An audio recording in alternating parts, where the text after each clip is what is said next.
Question 7. Looking back at your preliminary task, what do you feel you have learnt in the progression from it to the full product? From doing my preliminary task, I had found 4 major points where I had to improve on when I made my final piece. Firstly, my image editing was not up to scratch, as in the preliminary I had left unsightly backgrounds on, as I could not hack the deleting part. However, I have mastered it now to come in my advantage, as you can see in my double page spread. Following on from that, I then had the problem of anchoring my images in the correct and professional way.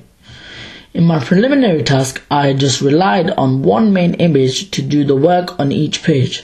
Therefore, I have now adapted that, so on my final magazine, there is a variety of images as well as size throughout. The second problem that I had to improve on was my anchorage of the cover lines and text. In my cover line, it was all uneven and unequal. This is not a part of having a consistent house style, which is the most common convention of any magazine. I had considered how to anchor my cover lines and decided it would be appropriate to situate them around the artist's head on the front cover, as I believe the image of the artist was too serious to interrupt with text.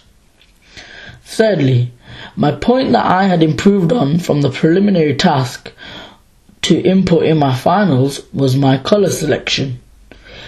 This is because in my preliminary task, my house styles consisted of red, blue, black, which were too much and not conventional. Therefore, when it came to the final print, I had decided to use only 3, which were black, white and gold. These 3 colours are conventional colours for a magazine, as they stand out. Lastly, I had finally managed to get a precise and accurate aligning of my text by mastering the usage of the rulers and guidelines.